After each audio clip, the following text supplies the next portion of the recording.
ವಿಮೋಚನ ಕಾಂಡ ಅಧ್ಯಾಯ 40. ಯೆಹೋವನು ಮೋಶೆಗೆ, ಮೊದಲನೆಯ ತಿಂಗಳಿನ ಪ್ರಥಮ ದಿನದಲ್ಲಿ ನೀನು ದೇವದರ್ಶನದ ಗುಡಾರವನ್ನು ಎತ್ತಿ ನಿಲ್ಲಿಸಬೇಕು. ಆಜ್ಞಾಶಾಸನಗಳ ಮಂಜೂಷವನ್ನು ಅದರಲ್ಲಿ ಇಟ್ಟು ಆ ಮಂಜೂಷವನ್ನು ತೆರೆಯಿಂದ ಮರೆ ಮಾಡಬೇಕು. ಆಮೇಲೆ ಮೇಜನ್ನು ತರಿಸಿ ಅದರ ಮೇಲಿಡಬೇಕಾದದ್ದನ್ನು ಸರಿಯಾಗಿ ಇಡಬೇಕು. ದೀಪಸ್ತಂಭವನ್ನು ತರಿಸಿ ಅದರ ಹಣತೆಗಳನ್ನು ಸರಿಯಾಗಿ ಇಡಬೇಕು. ಆಜ್ಞಾಶಾಸನಗಳ ಮಂಜೂಷದ ಎದುರಾಗಿ ಚಿನ್ನದ ಧೂಪವೇದಿಯನ್ನು ಇಟ್ಟು ಗುಡಾರದ ಬಾಗಲಲ್ಲಿ ಪರದೆಯನ್ನು ಕಟ್ಟಬೇಕು. ದೇವದರ್ಶನದ ಗುಡಾರದ ಬಾಗಲಿನ ಮುಂದುಗಡೆಯಲ್ಲಿ ಯಜ್ಞವೇದಿಯನ್ನು ಇಡಬೇಕು. ದೇವದರ್ಶನದ ಗುಡಾರಕ್ಕೂ ಯಜ್ಞವೇದಿಗೂ ನಡುವೆ ಗಂಗಾಳವನ್ನು ಇಟ್ಟು ಅದರಲ್ಲಿ ನೀರನ್ನು ತುಂಬಿಸಬೇಕು. ಅಂಗಳದ ಸುತ್ತಲೂ ಆವರಣವನ್ನು ನಿಲ್ಲಿಸಿ ಅಂಗಳದ ಬಾಗಿಲಿಗೆ ಪರದೆಯನ್ನು ತೂಗಬಿಡಬೇಕು. ಆಗ ಅಭಿಷೇಕ ತೈಲವನ್ನು ತೆಗೆದುಕೊಂಡು ಗುಡಾರವನ್ನು ಅದರಲ್ಲಿರುವುದೆಲ್ಲವನ್ನು ಅದರ ಎಲ್ಲ ಉಪಕರಣಗಳನ್ನು ಅಭಿಷೇಕಿಸಿ ಪ್ರತಿಷ್ಠಿಸಬೇಕು. ಅಂದಿನಿಂದ ಅದು ಪರಿಶುದ್ಧವಾಗಿರುವುದು. ಯಜ್ಞವೇದಿಯನ್ನು ಅದರ ಉಪಕರಣಗಳನ್ನು ಅಭಿಷೇಕಿಸಿ ಯಜ್ಞವೇದಿಯನ್ನು ಪ್ರತಿಷ್ಠಿಸಬೇಕು. ಆ ಯಜ್ಞವೇದಿ ಅತ್ಯಂತ ಪರಿಶುದ್ಧವಾಗಿರಬೇಕು. ಗಂಗಾಳವನ್ನು ಅದರ ಪೀಠವನ್ನು ಅಭಿಷೇಕಿಸಿ ಪ್ರತಿಷ್ಠಿಸಬೇಕು. ಅದಲ್ಲದೆ ಆರೋನನನ್ನು ಅವನ ಮಕ್ಕಳನ್ನು ದೇವದರ್ಶನದ ಗುಡಾರದ ಬಾಗಲಿನ ಹತ್ತಿರಕ್ಕೆ ಬರಮಾಡಿ ಅವರನ್ನು ಸ್ನಾನ ಮಾಡಿಸಿ, ಆರೋನನು ನನಗೆ ಯಾಜಕನಾಗುವಂತೆ ಅವನಿಗೆ ಆ ದೀಕ್ಷಾ ವಸ್ತ್ರಗಳನ್ನು ತೊಡಿಸಿ ಅವನನ್ನು ಅಭಿಷೇಕಿಸಿ ಪ್ರತಿಷ್ಠಿಸಬೇಕು. ಆಮೇಲೆ ನೀನು ಅವನ ಮಕ್ಕಳನ್ನು ಬರಮಾಡಿ ಅವರಿಗೆ ಅಂಗಿಗಳನ್ನು ತೊಡಿಸಿ, ಅವರು ನನಗೋಸ್ಕರ ಯಾಜಕರಾಗುವುದಕ್ಕಾಗಿ ನೀನು ಅವರ ತಂದೆಯನ್ನು ಅಭಿಷೇಕಿಸಿದಂತೆಯೇ ಅವರನ್ನೂ ಅಭಿಷೇಕಿಸಬೇಕು. ಈ ಅಭಿಷೇಕದಿಂದ ಯಾಜಕತ್ವವು ಅವರಿಗೂ ಅವರ ಸಂತತಿಯವರಿಗೂ ಶಾಶ್ವತವಾಗಿರುವುದು ಎಂದು ಹೇಳಿದನು. ಯೆಹೋವನು ಆಜ್ಞಾಪಿಸಿದಂತೆಯೇ ಮೋಶೆ ಎಲ್ಲವನ್ನು ಮಾಡಿದನು. 2ನೆಯ ವರ್ಷದ ಮೊದಲನೆಯ ತಿಂಗಳಿನ ಪ್ರಥಮ ದಿನದಲ್ಲಿ ಮೋಶೆ ಗುಡಾರವನ್ನು ಎತ್ತಿ ನಿಲ್ಲಿಸಿದನು. ಅವನು ಗುಡಾರವನ್ನು ಎತ್ತಿಸಿ ಅದರ ಗದ್ದಿಗೆ ಕಲ್ಲುಗಳನ್ನು ಹಾಕಿ ಚೌಕಟ್ಟುಗಳನ್ನು ನಿಲ್ಲಿಸಿ ಅಗುಳಿಗಳನ್ನು ಕೊಟ್ಟು ಕಂಬಗಳನ್ನು ನಿಲ್ಲಿಸಿದನು. ಗುಡಾರದ ಮೇಲೆ ಡೇರೆಯ ಬಟ್ಟೆಯನ್ನು ಹಾಸಿ ಆ ಡೇರೆಗೆ ಮೇಲ್ಹೊದಿಕೆಯನ್ನು ಹಾಕಿದನು. ಯೆಹೋವನು ಆಜ್ಞಾಪಿಸಿದಂತೆಯೇ ಮೋಶೆ ಅದನ್ನೆಲ್ಲ ಮಾಡಿದನು. ಅವನು ಆಜ್ಞಾಶಾಸನಗಳನ್ನು ಮಂಜೂಷದಲ್ಲಿಟ್ಟು ಮಂಜೂಷಕ್ಕೆ ಕೋಲುಗಳನ್ನು ಕೊಟ್ಟು ಅದರ ಮೇಲೆ ಕೃಪಾಸನವನ್ನಿಟ್ಟು ಮಂಜೂಷವನ್ನು ಗುಡಾರದೊಳಕ್ಕೆ ತಂದು ಅದರ ಮುಂದೆ ತೆರೆಯನ್ನು ಇರಿಸಿ ಯೆಹೋವನು ಆಜ್ಞಾಪಿಸಿದಂತೆಯೇ ಆಜ್ಞಾಶಾಸನಗಳ ಮಂಜೂಷವನ್ನು ಮರೆ ಮಾಡಿದನು. ಅದಲ್ಲದೆ ಯೆಹೋವನು ಆಜ್ಞಾಪಿಸಿದಂತೆಯೇ ಮೋಶೆ ದೇವದರ್ಶನದ ಗುಡಾರದೊಳಗೆ ಉತ್ತರ ಕಡೆಯಲ್ಲಿ ತೆರೆಯ ಹೊರಗಡೆ ಮೇಜನ್ನು ಇಟ್ಟು ಅದರ ಮೇಲೆ ಯೆಹೋವನ ಸನ್ನಿಧಿಯಲ್ಲಿ ರೊಟ್ಟಿಗಳನ್ನು ಕ್ರಮವಾಗಿ ಇರಿಸಿದನು. ಮತ್ತು ಯೆಹೋವನು ಆಜ್ಞಾಪಿಸಿದಂತೆಯೇ ಅವನು ದೀಪಸ್ತಂಭವನ್ನು ದೇವದರ್ಶನದ ಗುಡಾರದೊಳಗೆ ಮೇಜಿನ ಎದುರಾಗಿ ಗುಡಾರದ ದಕ್ಷಿಣ ಕಡೆಯಲ್ಲಿ ಇಟ್ಟು ಅದರ ಹಣತೆಗಳನ್ನು ಯೆಹೋವನ ಸನ್ನಿಧಿಯಲ್ಲಿ ಕ್ರಮವಾಗಿ ಇರಿಸಿದನು. ಮತ್ತು ಯೆಹೋವನು ಆಜ್ಞಾಪಿಸಿದಂತೆ ಚಿನ್ನದ ಧೂಪವೇದಿಯನ್ನು ದೇವದರ್ಶನದ ಗುಡಾರದಲ್ಲಿ ತೆರೆಯ ಮುಂದೆ ಇಟ್ಟು ಅದರ ಮೇಲೆ ಪರಿಮಳ ದ್ರವ್ಯಗಳ ಧೂಪವನ್ನು ಹಾಕಿದನು. ಮತ್ತು ಮೋಶೆ ಗುಡಾರದ ಬಾಗಿಲಿಗೆ ಪರದೆಯನ್ನು ಹಾಕಿದನು. ಯೆಹೋವನು ಆಜ್ಞಾಪಿಸಿದಂತೆಯೇ ದೇವದರ್ಶನದ ಗುಡಾರದ ಬಾಗಿಲಿನ ಮುಂದೆ ಯಜ್ಞವೇದಿಯನ್ನು ಇಟ್ಟು ಅದರ ಮೇಲೆ ಸರ್ವಾಂಗ ಹೋಮವನ್ನು ಧಾನ್ಯ ಸಮರ್ಪಣೆಯನ್ನು ಮಾಡಿದನು. ಯೆಹೋವನು ಆಜ್ಞಾಪಿಸಿದಂತೆ ಮೋಶೆ ದೇವದರ್ಶನದ ಗುಡಾರಕ್ಕೂ ಯಜ್ಞವೇದಿಗೂ ನಡುವೆ ಗಂಗಾಳವನ್ನು ಇರಿಸಿ ತೊಳಕೊಳ್ಳುವುದಕ್ಕೋಸ್ಕರ ಅದರಲ್ಲಿ ನೀರು ತುಂಬಿಸಿದನು. ಅದರಲ್ಲಿ ಮೋಶೆಯೂ ಆರೋನನೂ ಅವನ ಮಕ್ಕಳು ದೇವದರ್ಶನದ ಗುಡಾರದೊಳಗೆ ಹೋಗುವಾಗಲೂ ಯಜ್ಞವೇದಿಯ ಸೇವೆಗೆ ಬಂದಾಗಲೂ ಕೈಕಾಲುಗಳನ್ನು ತೊಳಕೊಳ್ಳುವರು. ಗುಡಾರಕ್ಕೂ ಯಜ್ಞವೇದಿಗೂ ಸುತ್ತಲೂ ಅಂಗಳದ ಆವರಣವನ್ನು ಎತ್ತಿ ನಿಲ್ಲಿಸಿ ಅಂಗಳದ ಬಾಗಿಲಿಗೆ ಪರದೆಯನ್ನು ಹಾಕಿದನು. ಹೀಗೆ ಮೋಶೆ ಆ ಕೆಲಸವನ್ನೆಲ್ಲ ಮುಗಿಸಿದನು. ಆಗ ಮೇಘವು ದೇವದರ್ಶನದ ಗುಡಾರವನ್ನು ಮುಚ್ಚಿತು. ಯೆಹೋವನ ತೇಜಸ್ಸು ಗುಡಾರವನ್ನು ತುಂಬಿತು. ಮೇಘವು ದೇವದರ್ಶನದ ಗುಡಾರದ ಮೇಲೆ ನೆಲೆಯಾಗಿರುವುದರಿಂದಲೂ ಯೆಹೋವನ ತೇಜಸ್ಸು ಗುಡಾರದೊಳಗೆ ತುಂಬಿರುವುದರಿಂದಲೂ ಮೋಶೆ ಗುಡಾರದಲ್ಲಿ ಹೋಗಲಾರದೆ ಇದ್ದನು. ಆ ಮೇಘವು ಗುಡಾರವನ್ನು ಬಿಟ್ಟು ಮೇಲಕ್ಕೆ ಹೋದಾಗ ಇಸ್ರಾಯೇಲ್ಯರು ಮುಂದೆ ಪ್ರಯಾಣ ಮಾಡುವರು. ಆ ಮೇಘವು ಬಿಡದೆ ಇರುವಾಗ ಅದು ಬಿಡುವ ತನಕ ಪ್ರಯಾಣ ಮಾಡದೆ ಇರುವರು. ಇಸ್ರಾಯೇಲ್ಯರ ಎಲ್ಲ ಪ್ರಯಾಣಗಳಲ್ಲಿಯೂ ಅವರ ಕಣ್ಣ ಮುಂದೆ ಹಗಲು ಹೊತ್ತಿನಲ್ಲಿ ಯೆಹೋವನ ಮೇಘವು ಗುಡಾರದ ಮೇಲೆ ಇತ್ತು.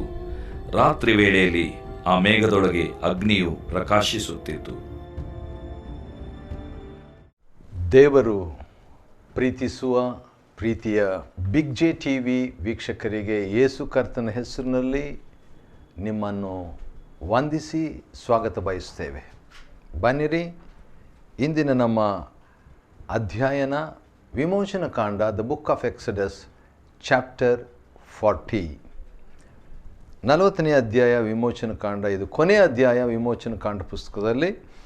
ಮತ್ತು ಅಧ್ಯಾಯದಲ್ಲಿ ಯಾವ ರೀತಿಯಾಗಿ 25ನೇ ಅಧ್ಯಾಯ ವಿಮೋಚನ ಕಾಂಡದಲ್ಲಿ ದೇವದರ್ಶನ ಗುಡಾರದ ಬಗ್ಗೆ ಕೆಲಸ ಪ್ರಾರಂಭವಾಗಿ 40ನೇ ಅಧ್ಯಾಯದಲ್ಲಿ ಕೆಲಸ ಪೂರೈಕೆ ಮುಗೀತು ಎಂಬುದನ್ನು ನಾವು ನೋಡ್ತೇವೆ. ಒಬ್ಬ ಗ್ರಂಥಕರ್ತನು ಯಾವುದಾದ್ರೂ ಒಂದು ಪುಸ್ತಕವನ್ನು ಬರೆಯೋದಕ್ಕೆ ಪ್ರಾರಂಭಿಸಿ ಮುಗಿಸಿದಾಗ ಒಂದು ಸಂತೋಷ, ಖುಷಿ ಸಿಗುತ್ತೆ. ಒಬ್ಬ ಆರ್ಟಿಸ್ಟ್ ಒಂದು ಚಿತ್ರವನ್ನು ಪ್ರಾರಂಭಿಸಿ ಮನಸ್ಸಿನಲ್ಲಿರುವಂಥದ್ದನ್ನು ಆತನು ಪೇಪರ್ನಲ್ಲಿ ಅದನ್ನು ಬರೆದು ತಿಳಿಸಿ ಮುಗಿಸುವಾಗ ಒಂದು ಖುಷಿ, ಒಂದು ತೃಪ್ತಿ ಲಭ್ಯವಿರುತ್ತೆ. ಒಬ್ಬ ಕಟ್ಟಡಗಾರನು ಒಂದು ಮನೆಯನ್ನು ಫೌಂಡೇಶನ್ ಹಾಕಿ ಅದನ್ನು ಹಾಗೇ ಮುಂದುವರಿಸಿ ಅದಕ್ಕೆ ಬೇಕಾದಂಥ ಸಾಮಗ್ರಿಗಳನ್ನು ತಂದು ಅದಕ್ಕೆ ಬೇಕಾದಂಥ ಬಣ್ಣ, ಸಿಮೆಂಟ್, ಹಲಗೆ ಇತ್ಯಾದಿಗಳನ್ನು ತಂದು ಅದನ್ನು ಪೂರೈಸುವಾಗ ತುಂಬ ಖುಷಿಯಾಗಿರ್ತದೆ, ಸಂತೋಷವಾಗಿರ್ತದೆ. ಅದೇ ರೀತಿಯಾಗಿ ದೇವದರ್ಶನ ಗುಡಾರ ಅನ್ನುವಂಥದ್ದು ಭಾಳ ದೊಡ್ಡ ಪ್ಲ್ಯಾನ್. ಯಾಕೆ ದೊಡ್ಡ ಪ್ಲ್ಯಾನ್? ದೊಡ್ಡವರ ಪ್ಲ್ಯಾನ್, ದೇವರ ಪ್ಲ್ಯಾನ್.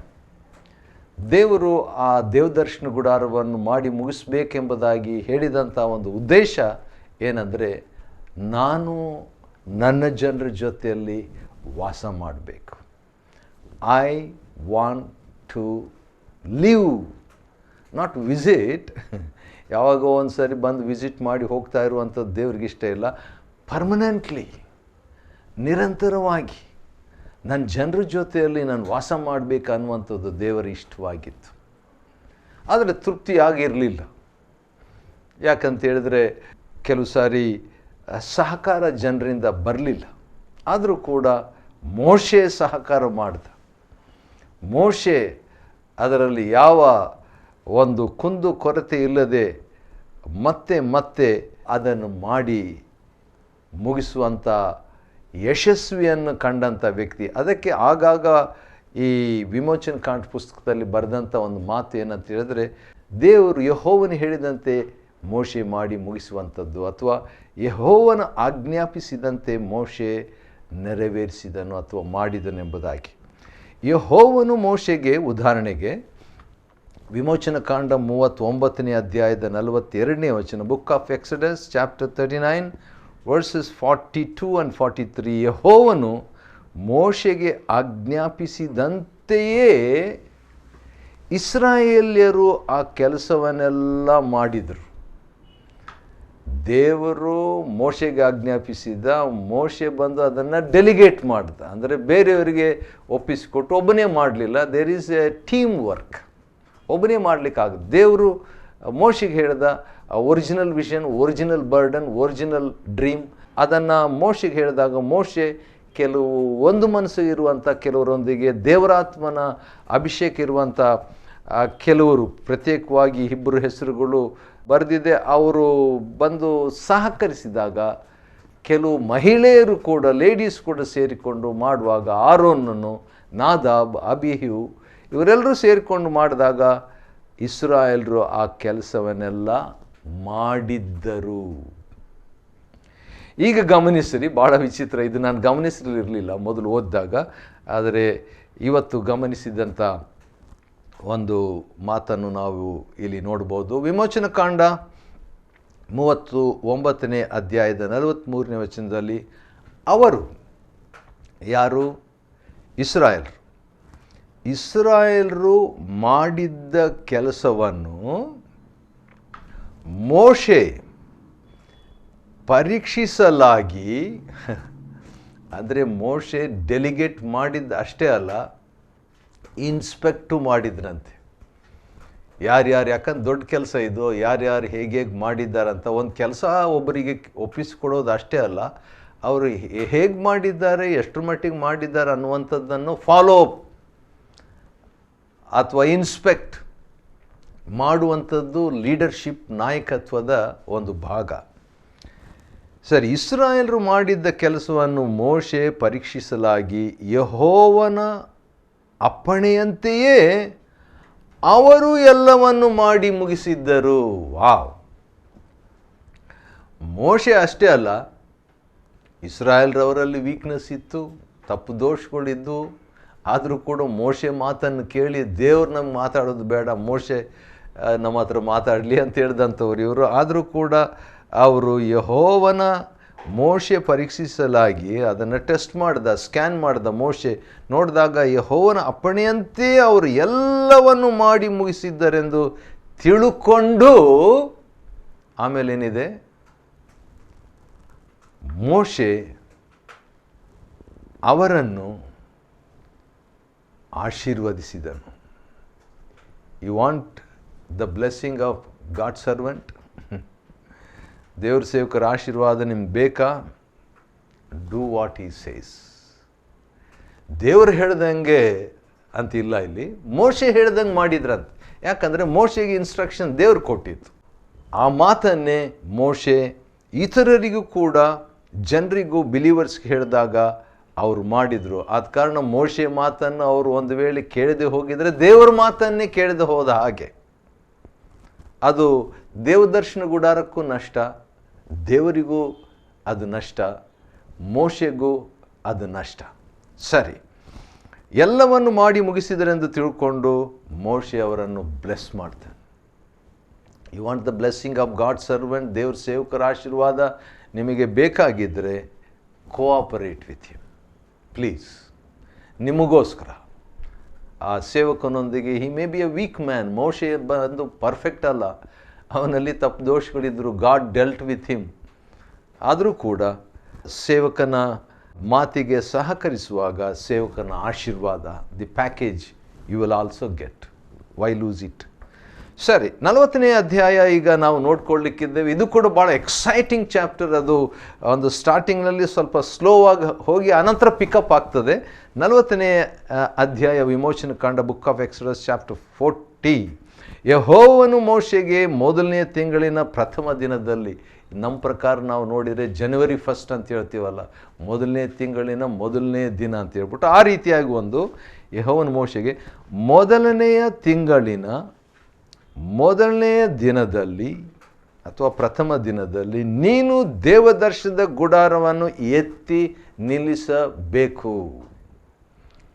ಅಂದರೆ ವರ್ಷದ ಪ್ರಾರಂಭದಲ್ಲಿಯೇ, ಮೊದಲನೇ ತಿಂಗಳಿನಲ್ಲಿಯೇ, ಮೊದಲನೇ ದಿನದಲ್ಲಿಯೇ, ಮೊದಲನೇ ವಾರದಲ್ಲಿಯೇ ದೇವದರ್ಶನ ಗುಡಾರವನ್ನು ನಿಲ್ಲಿಸಬೇಕು.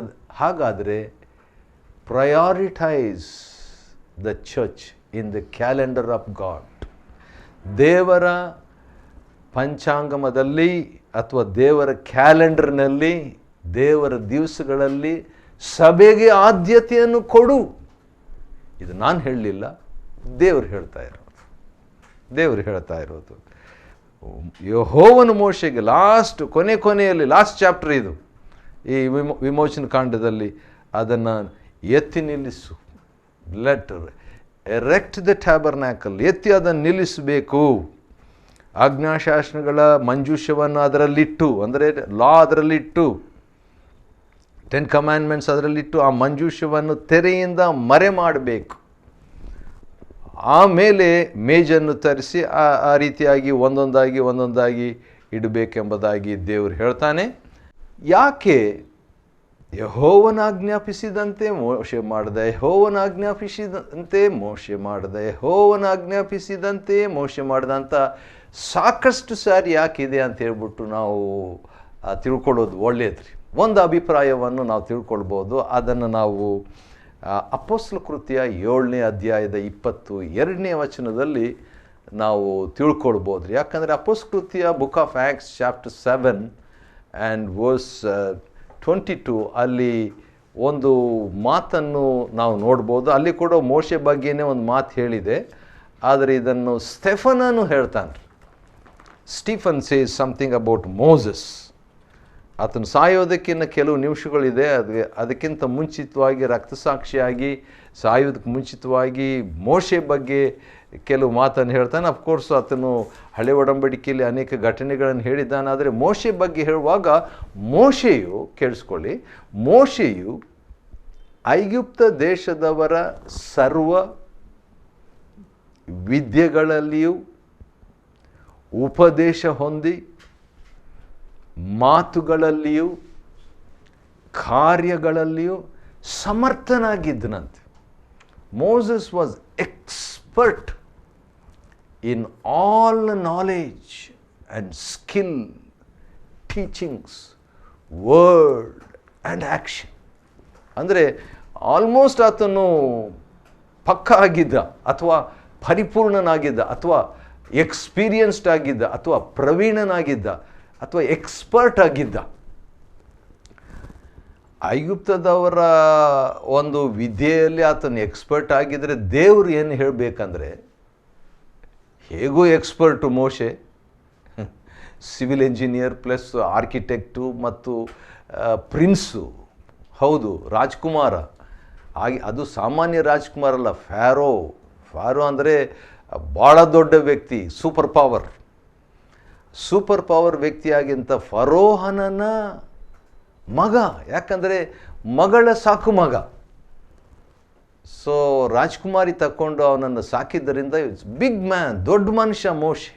ಪ್ಯಾಲೇಸ್ ಎಕ್ಸ್ಪೀರಿಯನ್ಸ್, ಅರಮನೆಯ ಅನುಭವ, ಮತ್ತು ಅವನ ಎಜುಕೇಷನ್ ಬಂದು ಟಾಪ್ ಎಜುಕೇಷನ್, ಪ್ಯಾಲೇಸ್ ಎಜುಕೇಷನ್. ಅಂಥ ವ್ಯಕ್ತಿಗೆ ದೇವ್ರು ಏನು ಹೇಳಬೇಕಾಗಿತ್ತು ಅಂದರೆ, ಮೋಶೆ ಒಂದು ದೇವ ದರ್ಶನ ಗುಡಾರ ಕಟ್ಟು ಅಷ್ಟೇ.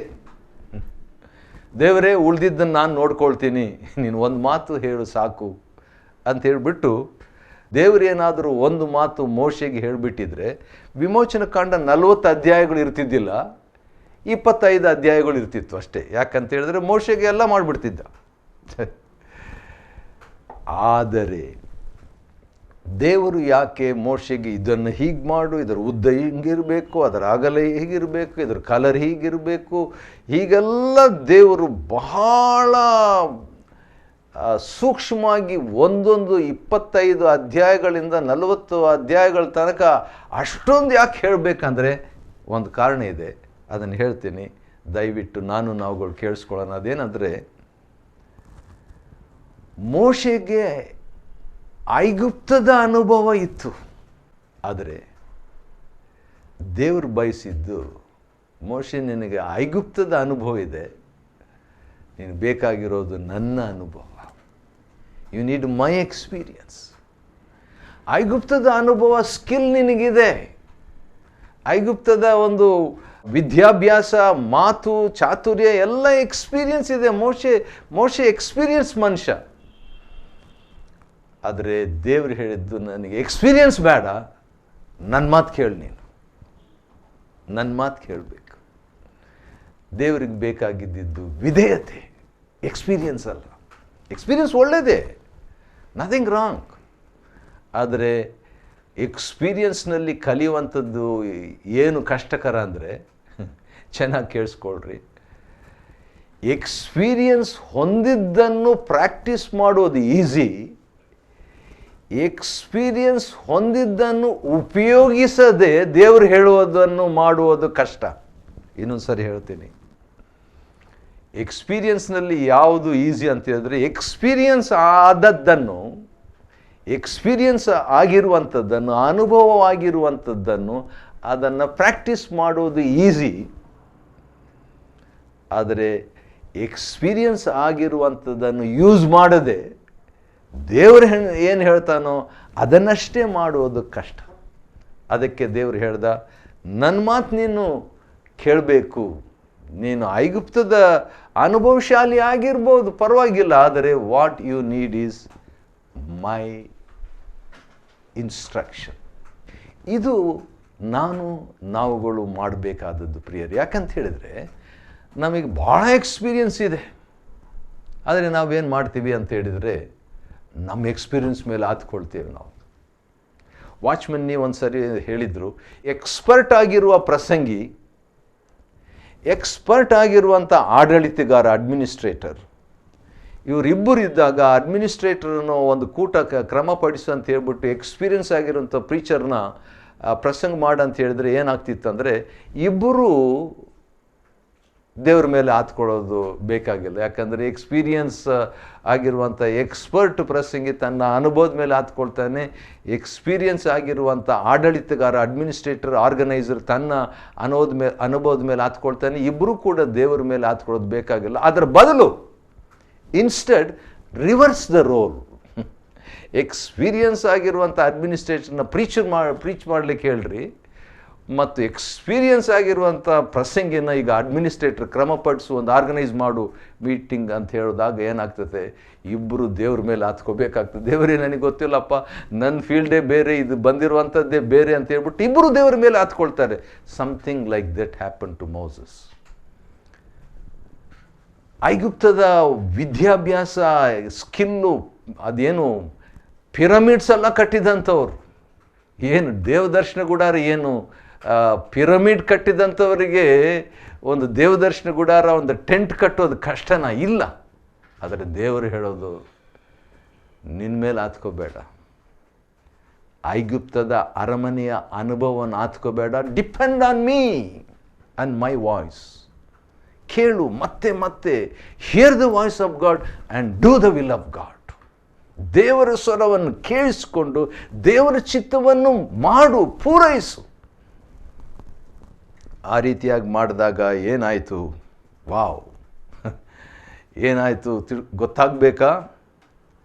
33ನೇ ವಚನ, ವಿಮೋಚನ ಕಾಂಡ 40:33ನೇ ವಚನ. ಗುಡಾರಕ್ಕೂ ಯಜ್ಞವೇದಿಗೂ ಸುತ್ತಲೂ ಅಂಗಳದ ಆವರಣವನ್ನು ಎತ್ತಿ ನಿಲ್ಲಿಸಿ ಅಂಗಳದ ಬಾಗಿಲಿಗೆ ಪರದೆಯನ್ನು ಹಾಕಿದನು. ಹೀಗೆ ಮೋಶೆ ಆ ಕೆಲಸವನ್ನೆಲ್ಲ ಮುಗಿಸಿದನು. Moses finished the entire work. ಆಗ ವರ್ಸ್ 34, ಆಗ ಮೇಘವು ದೇವದರ್ಶನದ ಗುಡಾರವನ್ನು ಮುಚ್ಚಿತು, ಯೆಹೋವನ ತೇಜಸ್ಸು ಗುಡಾರವನ್ನು ತುಂಬಿತು. The glory of God came upon the tabernacle of God.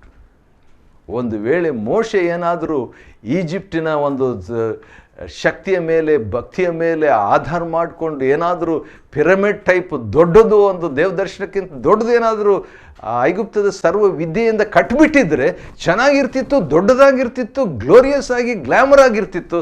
ದೇವರ ಮಹಿಮೆ ಇರ್ತಿರಲಿಲ್ಲ, ದೇವರ ತೇಜಸ್ಸು ಬರ್ತಿರಲಿಲ್ಲ. Don't you think it's worth waiting and hoping for the glory of God? ದೇವರ ಮಹಿಮೆಗಾಗಿ, ದೇವರ ಕಾರ್ಯವನ್ನು ದೇವರಿಗೋಸ್ಕರ, ದೇವಜನರಿಗೋಸ್ಕರ ನಾವು ಮಾಡಿ ಮುಗಿಸುವಾಗ ದೇವರ ಮಹಿಮೆ ಇಳಿಯುತ್ತದೆ.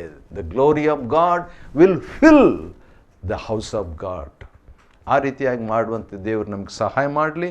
40ನೇ ಅಧ್ಯಾಯವನ್ನು ದೇವರು ನಮಗೆ ಅಧ್ಯಯನ ಮಾಡುವಂತೆ ಕೃಪೆ ಕೊಟ್ಟಿದ್ದಕ್ಕಾಗಿ ಆತನಿಗೆ ಸ್ತೋತ್ರವಾಗಲಿ. ದೇವರು ನಿಮ್ಮನ್ನು ಆಶೀರ್ವದಿಸಲಿ.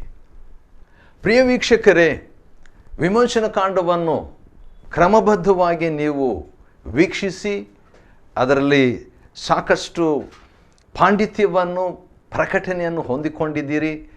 ಇನ್ನು ಮುಂದೆ ನಾವು ವಿಮೋಚನ ಕಾಂಡ ಮುಗಿಸಿ ನಾವು ಯಾಜಕ ಕಾಂಡದಲ್ಲಿ ಹೋಗಲಿಕ್ಕಿದ್ದೇವೆ, ದ ಬುಕ್ ಆಫ್ ಲೆವಿಟಿಕಸ್. ನೀವು ಇದುವರೆಗೆ ತಾಳ್ಮೆಯಿಂದ, ಸಹಕರಣೆಯಿಂದ ವೀಕ್ಷಿಸಿದ ಬಿಗ್ ಜೆ TV ವೀಕ್ಷಕರಿಗೆ ದೇವರ ಆಶೀರ್ವಾದಗಳು ಉಂಟಾಗಲಿ.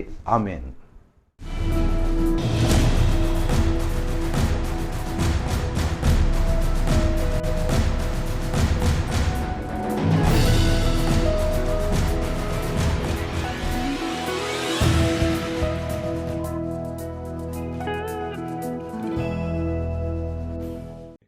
Chapter 40. And the Lord spake unto Moses, saying, On the first day of the first month shalt thou set up the tabernacle of the tent of the congregation, and thou shalt put therein the ark of the testimony, and cover the ark with the veil. And thou shalt bring in the table, and set in order the things that are to be set in order upon it. And thou shalt bring in the candlestick, and light the lamps thereof. And thou shalt set the altar of gold for the incense before the ark of the testimony, and put the hanging of the door to the tabernacle. And thou shalt set the altar of the burnt offering before the door of the tabernacle of the tent of the congregation. And thou shalt set the laver between the tent of the congregation and the altar, and shalt put water therein. And thou shalt set up the court round about, and hang up the hanging at the court gate. And thou shalt take the anointing oil, and anoint the tabernacle, and all that is therein, and shalt hallow it, and all the vessels thereof, and it shall be holy. And thou shalt anoint the altar of the burnt offering, and all his vessels, and sanctify the altar, and it shall be an altar most holy. And thou shalt anoint the laver and his foot, and sanctify it.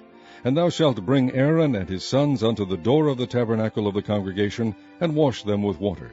And thou shalt put upon Aaron the holy garments, and anoint him, and sanctify him, that he may minister unto me in the priest's office. And thou shalt bring his sons, and clothe them with coats. And thou shalt anoint them, as thou didst anoint their father, that they may minister unto me in the priest's office. For their anointing shall surely be an everlasting priesthood throughout their generations. Thus did Moses, according to all the Lord commanded him, so did he. And it came to pass, in the first month, in the second year, on the first day of the month, that the tabernacle was reared up. And Moses reared up the tabernacle, and fastened his sockets, and set up the boards thereof, and put in the bars thereof, and reared up his pillars. And he spread abroad the tent over the tabernacle, and put the covering of the tent above it, as the Lord commanded Moses. And he took and put the testimony into the ark, and set the staves on the ark, and put the mercy seat above upon the ark. And he brought the ark into the tabernacle, and set up the veil of the covering, and covered the ark of the testimony, as the Lord commanded Moses. And he put the table in the tent of the congregation, upon the side of the tabernacle northward without the veil. And he set the bread in order upon it before the Lord, as the Lord had commanded Moses. And he put the candlestick in the tent of the congregation, over against the table, on the side of the tabernacle southward. And he lighted the lamps before the Lord, as the Lord commanded Moses. And he put the golden altar in the tent of the congregation before the veil. And he burnt sweet incense thereon, as the Lord commanded Moses. And he set up the hanging at the door of the tabernacle. And he put the altar of burnt offering by the door of the tabernacle of the tent of the congregation, and offered upon it the burnt offering and the meat offering, as the Lord commanded Moses. And he set the laver between the tent of the congregation and the altar, and put water there to wash withal. And Moses and Aaron and his sons washed their hands and their feet thereat, when they went into the tent of the congregation, and when they came near unto the altar, they washed, as the Lord commanded Moses. And he reared up the court round about the tabernacle and the altar, and set up the hanging of the court gate. So Moses finished the work. Then a cloud covered the tent of the congregation, and the glory of the Lord filled the tabernacle. And Moses was not able to enter into the tent of the congregation, because the cloud abode thereon, and the glory of the Lord filled the tabernacle. And when the cloud was taken up from over the tabernacle, the children of Israel went onward in all their journeys. But if the cloud were not taken up, then they journeyed not till the day that it was taken up. For the cloud of the Lord was upon the tabernacle by day, and fire was on it by night, in the sight of all the house of Israel throughout all their journeys.